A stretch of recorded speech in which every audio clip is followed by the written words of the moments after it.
The morning show starts right now with a breaking news alert. Breaking at 8, Clay County fire crews are cleaning up after a boat caught fire. This is a live look at the Green Cove Springs Marina. First responders say it took a few hours to put the flames out. Crews say they were called to the scene just after 4 this morning. And nearly 2 hours later, they mentioned it was under control. News 4 Jax reporter Aaron Farrar is live near that scene. And Aaron, crews tell you the 40-foot sailboat has significant damage. Especially toward the bottom of the boat. This is as close that we can get to this area. We are at the marina, but that boat is away from where we are right now. Again, that 40-foot sailboat, we want to show you some pictures from Clay County Fire Rescue of what this looked like when it was on fire. You see a lot of the flames, and then you see there is a lot of area of the bottom of the boat that was significantly damaged from this fire. The fire marshal is investigating how this all started in the first place, but to get this out took a lot of different maneuvering around from the crews and also using a ladder because of how tall the boat was, and also shuttling in water from the area, from nearby the area, because some of the fire hydrants nearby weren't producing enough water for the firefighters to use to get this the extent of this fire out. They were able to get it under control within a couple of hours of being here, and then they remained on scene to make sure that hot spots were out and also waiting for the fire marshal to start the investigation. Right now, we don't know if anybody was on the boat at the time. We are working to find that information out at this point. We also know that that was the only boat involved. There weren't any other sailboats or other boats at this marina that were next to that boat or close enough for that fire to spread after it caught fire. Reporting live, I'm Aaron Farrar, Channel 4, the local station. All right, Aaron, thank you. And also breaking overnight, the Jacksonville Sheriff's Office is looking for the person responsible for shooting a teen. The shooting happened at the intersection of McCormick and Kernan Boulevard. Officers say two drivers of two separate cars got into an argument while on the road. That's when shots were fired, hitting the passenger before driving off. The victim, thankfully, is expected to be okay. Police are searching through surveillance video from nearby businesses. Okay, the time is now 8:02 this morning, and it's not looking too bad out there for the weather. No, it certainly looks beautiful. It's certainly a day where we know that people may want to go out for a nice walk, hook up with family. Oh, wait a minute. You know what? You got this, right? The beach. I'm going to the beach. This See you is where later. you go on a day like this, Mark. How long is this going to last? Because it's gorgeous. It is a perfect 10 out there. I think this is going to hold on all day long into tomorrow. If you're looking for some changes, how about some rain, some clouds, and some wind? Hang tight. That's coming in through the middle of the week. So hopefully that coincides with maybe your days off. And if you have today, tomorrow off, we're going to be looking at the sunshine. Low temperatures in the 60s now, feeling kind of good out there. Not much breeze as well, and a cloud-free sky over the city. Some pockets have been a little cooler than Jacksonville. Waycross 55 degrees, 61 or 61 in Palatka, and we've got light winds out of the north in some areas. Most of the rain is down here over the Bahamas, through the Straits of Florida, and over the Keys. So that is where it's going to stay here today and tomorrow. Eventually, we'll start to see this kind of lift back to the north, and we're going to get more of a northeasterly flow picking up on Tuesday, and that will be preceded by some showers that will ride in on the breeze. But I think most of the rain is going to be Wednesday and Thursday, especially Thursday when a cold front comes through. This is a much stronger one than the front that went through yesterday, barely unnoticed. That has just kind of reinforced the dry air and will keep us rain-free here today. Also, daytime highs will be just a couple degrees cooler, mainly in the lower to mid 80s versus some upper 80s. But right now, not much breeze except right along the coast in St. Augustine with 8-mile-per-hour winds. So comfortable temperatures today, low humidity, mostly sunny skies, and taking you into the evening tonight with temperatures in the 70s. So all in all, great football weather today. If you're a Jags fan and you're headed downtown, the forecast looks pretty good, as we'll see stadium temperatures right around 83 to 84 degrees with partly sunny skies. No need for a raincoat today. Just make sure those sunglasses are on and stay hydrated. With that sunshine, you can still get a sunburn. Taking you beyond this forecast, we'll talk more about the rain, and also I'll show you where Hurricane Julio made landfall coming up in about 10 minutes. All right, looking forward to that. Thank you, Mark.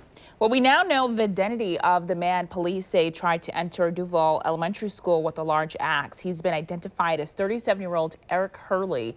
According to JSO, Hurley tried to enter Ruth and Upson Elementary School when he was stopped by Duval County School Police. He He left the school and went to a nearby church when he was approached by both JSO and DCPS police. Hurley was told to drop his axe. When he refused, a school police officer shot him. He was set to appear in court today, but couldn't because he is still recovering at the hospital. Hurley is currently in critical condition, and he's facing at least 3 charges. And covering Putnam County, where tomorrow the trial is expected to start for the man charged in the murders of 2 young boys. Mark Wilson Jr. is accused of murdering his girlfriend's nephews in August of 2020. According to county deputies, 14-year-olds Tayton Baker and his 12-year-old brother Robert were stabbed and beaten to death. Deputies add the boys' mother woke up and found her sons in another room. According to the sheriff, the family allowed Wilson to live in a shed on their property.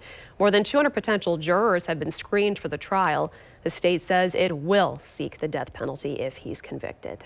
In Osceola County, city leaders are considering closing down a senior living community. The Good Samaritan Society in Kissimmee Village is taped off because of flooding. Reporter Lauren Cervantes with our sister station in Orlando says residents don't know where they can go.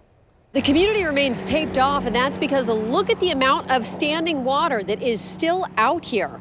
The county manager tells me this senior living community is in a floodway and that this isn't the first time residents have had to deal with the water.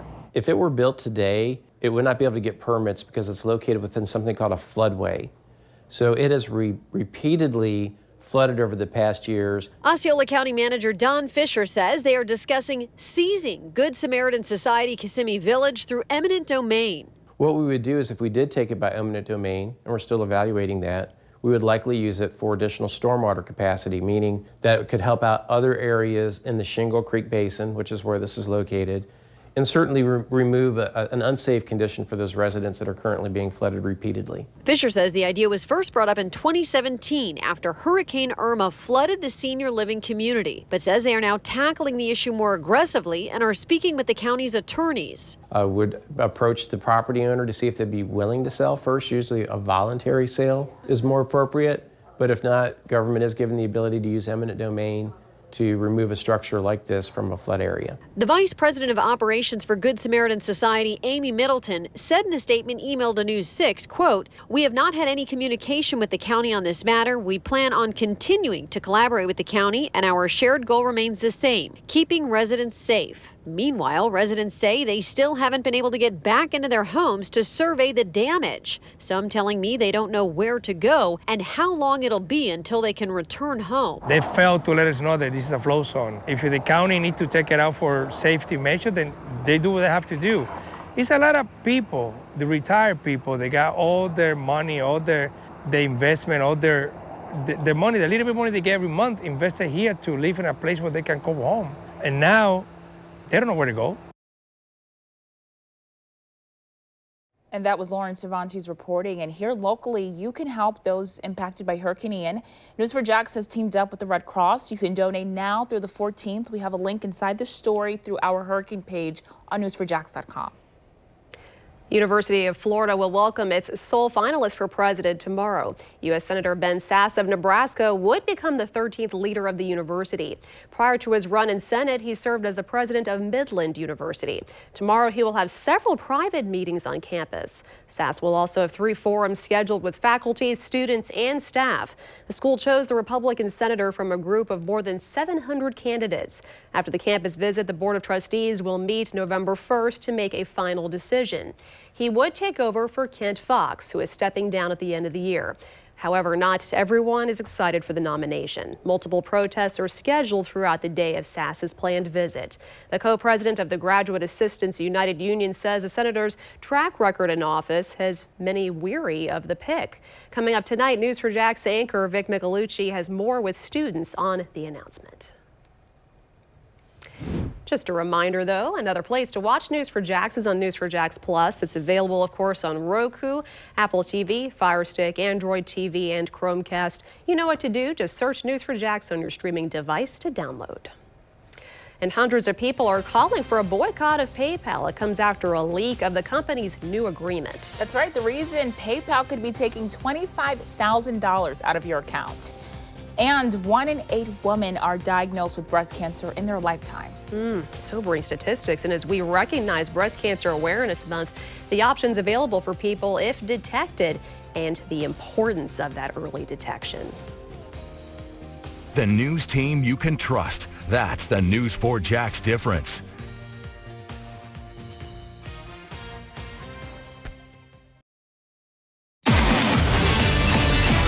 Live from the local station, the morning show starts now. Russian officials are sending divers to look at the damage of a bridge explosion. Ukrainian officials haven't taken responsibility. However, it could be a turn in the war against the Kremlin.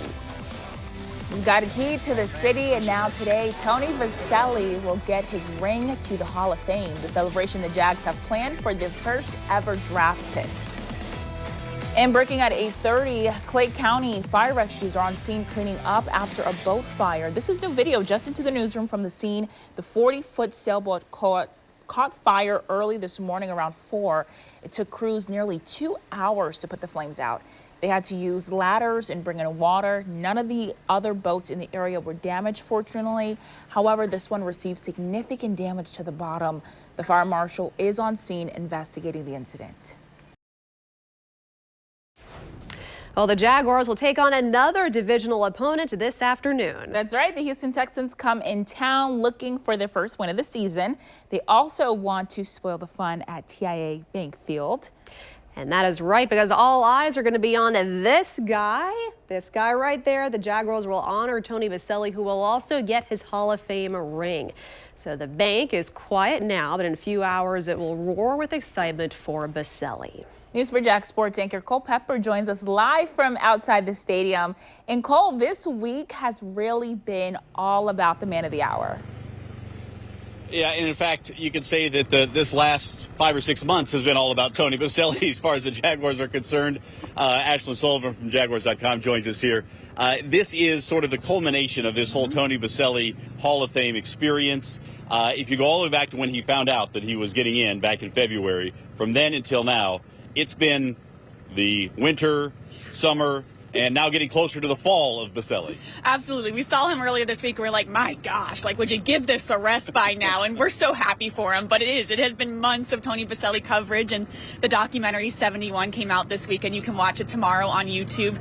It's going to be an awesome day to wrap everything up. But even Tony said, yeah, I'm ready for my normal life to begin now. Yeah, I don't think you can have a normal life as a Hall of Famer. I think you have a Hall of Fame life, and that's what happens. But, I do want to talk about the way that Vaselli has become such a focal point for excitement for the Jaguars fans, who until this year hadn't had a lot to cheer for on the field, looking much better this year. You and I have had different interactions with him. Of course, I covered him from his earliest days and did a post-game show with him. You have come to this a little bit later. What's been your impression of Vaselli's meaning to the franchise? Truthfully, when I first got here in 2017, everyone was talking about Tony Vaselli, and I went back and I watched his highlights and I read all about him. I said, oh yeah, he's pretty good. But now watching this documentary, I truthfully see the impact he's had on this franchise. Me coming so late, I'm so used to the Tony Vaselli in the radio studio and just the normal Tony, and truthfully didn't realize the impact he has.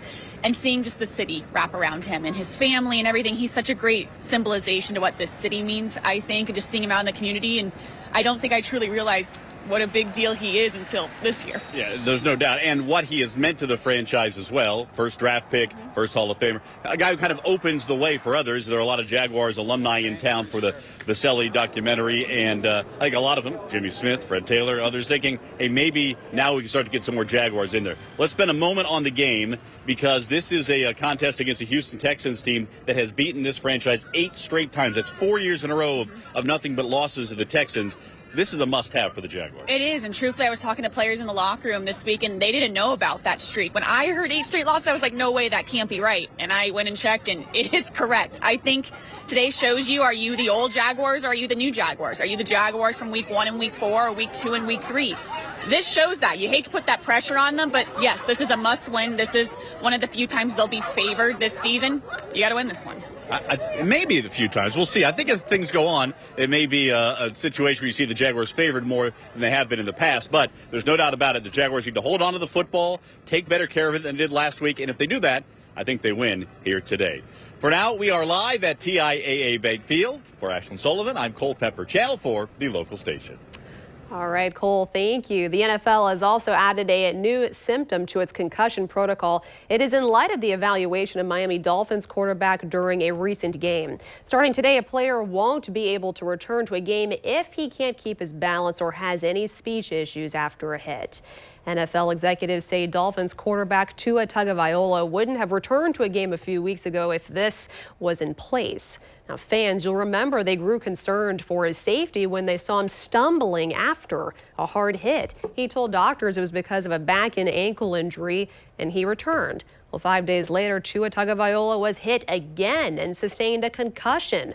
So far, one doctor has been fired. The League and Players Association continues to investigate. We'll be right back right after the break.